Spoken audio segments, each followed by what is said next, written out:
that lived in Flint that either got murdered or hurt for being with a guy in a car with a guy or known to be associated with him for something he did. I got shot when I was 22. I wasn't in no gang. I wasn't selling no drugs. I wasn't shooting nobody. I didn't drink. I didn't smoke. I didn't have no kids. I worked and went to school, but my problem was I wanted to be grown. And I wanted to do whatever it took to be grown. Long story short, basically took over my friend's lease because they was moving out of town. Come to find out they was moving out of town because the boyfriend shot the baby daddy. I got shot with an AK-47. Moving in that house, was only there a week. My mother begged me not to move over there, but like I said, I wanted to be grown, so I didn't pay no attention to her. I'm grown. I'm 22 years old. You can't tell me what to do. I wish like hell I could go back because now I live with her until I was 50. But it always takes something to happen for you to, think clearly about it. Like he said, you're going to have a lot of signs and, choices. You're going to make it. It's up to you, which way you want to go. You're going to have a lot of times where y'all want to go to a party or a school thing or anything, and you're going to have that certain, that sign in your mind telling you, maybe I shouldn't go. It's a reason why that voice is in your head. It's not because, it don't want you to have no fun. It ain't because, it don't want you to do nothing, but it's because it knows 9 times out of 10 something might happen. And I had that voice. For one, my mother said it, and then I was like, well, maybe I should just wait, Maybe I shouldn't, but like I said, I thought I was grown, so I was going to do whatever I wanted to do. And me wanting to be grown, even though I didn't have nothing to do with that situation, got me put in this wheelchair. We got to look and value ourselves more than we do. That's right. You know what I'm saying? We got to stop worrying about what she got on or she ain't cute or she ugly and worry about yourself. Because if you was feeling so good and so happy about yourself, you wouldn't be caring about disrespecting her or downing her. That's just like friends. I had 5 friends who I hung with close. Tight, you didn't see me without the others. 5 of them. And it ain't none of them that's here now. I'm not saying you're not going to have friends. I'm not saying people not going to be loyal to you. But 9 times out of 10, the age you is, the people who you calling your friend, and this is my friend to the end, you're not even going to be talking to next year. Probably not going to remember in 3 years.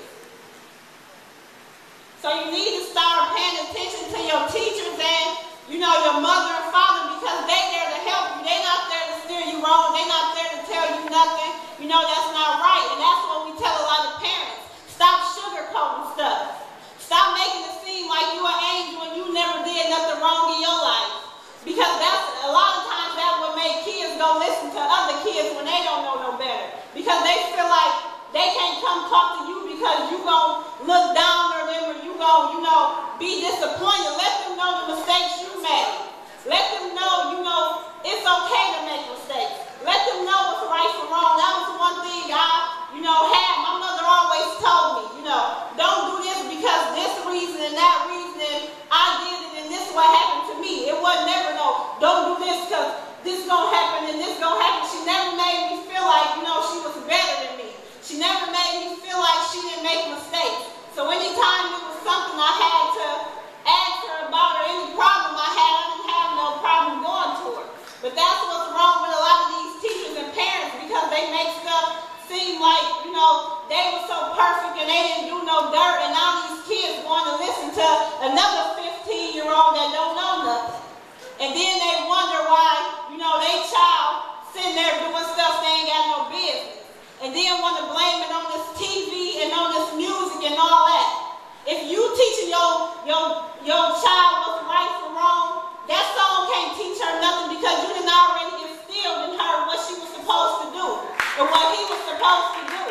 If you telling your child what's right from wrong, watching that shoot 'em up, bang bang movie ain't gonna make him go pick up no gun because he already know. My mama said I shouldn't do this because this the effect of this. We always want to give somebody else the blame and don't want to look at ourselves. My example, when I got hurt, that was the first thing I wanted to do.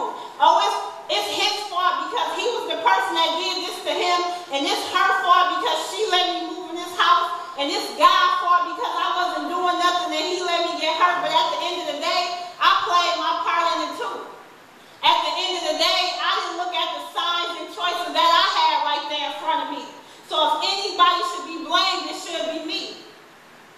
Instead of blaming other people, I had to look at myself and say, well, now since you're in this situation, what is you going to do about it?